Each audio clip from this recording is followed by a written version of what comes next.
Assalamualaikum warahmatullahi wabarakatuh. Perkenalkan, nama saya Furqan Najib, mahasiswa PPG Prajabatan Universitas PGRI Adibona Surabaya, gelombang 2 tahun 2023. Pada kesempatan ini saya akan menjelaskan sedikit mengenai kampanye praktek baik untuk memenuhi tugas ujian akhir semester 1 pada mata kuliah Perspektif Sosiokultural dalam Pendidikan Indonesia. Baik, kampanye praktek baik yang akan saya ambil yaitu mengenai penerapan teknik scaffolding pada Zone of Proximal Development atau ZPD peserta didik dalam pembelajaran matematika pada peserta didik kelas 2 di SD Negeri Kebraun 2 Surabaya. Yang pertama ada intervensi terkait penerapan scaffolding pada Zone of Proximal Development atau ZPD.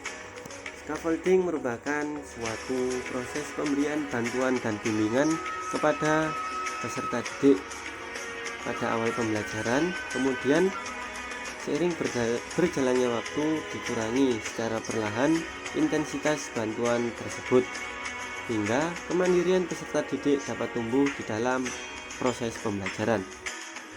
Teknik scaffolding ini seringkali diterapkan oleh guru di dalam pembelajaran di kelas untuk membantu peserta didik mencapai batas atas dari zona perkembangan proksimal atau ZPD mereka, sehingga antara teknik scaffolding dengan ZPD pada peserta didik terdapat adanya keterkaitan atau hubungan.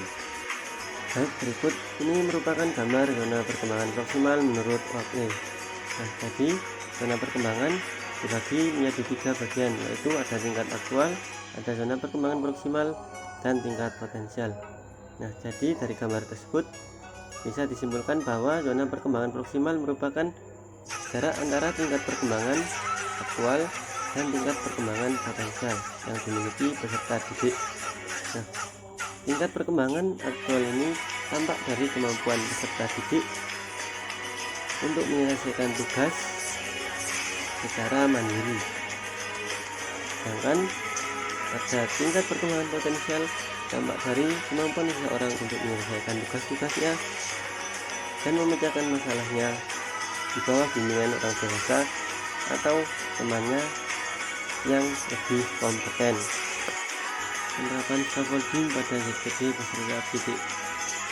Penerapan scaffolding dilaksanakan di kelas 2A SD Negeri Kebraun 2 Surabaya pada mata pelajaran matematika dengan materi pengukuran berat benda. Teknik scaffolding ini dapat mendorong peserta didik agar dapat memecahkan suatu permasalahan.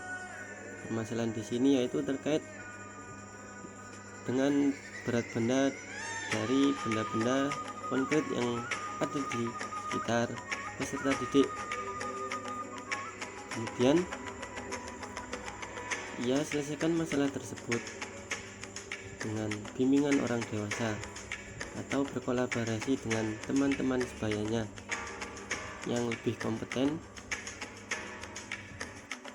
Hasil yang dicapai dari penerapan teknik scaffolding ini yaitu peserta didik menjadi lebih merasa dihargai dan memiliki hak yang sama meski kemampuan mereka berbeda-beda satu dengan yang lainnya di dalam proses kegiatan pembelajaran. Yang kedua, peserta didik dapat aktif dan berani menyampaikan hasil diskusi dengan kelompoknya di depan kelas, sehingga pembelajaran berpusat kepada peserta didik.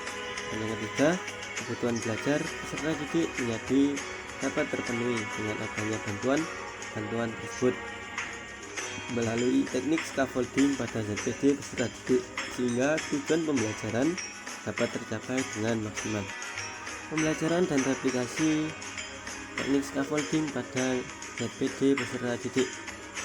Penerapan scaffolding di dalam pembelajaran terbukti dapat mengurangi dan meminimalisir kesulitan peserta didik di dalam aktivitas belajarnya, khususnya pada mata pelajaran matematika dengan materi pengukuran berat benda.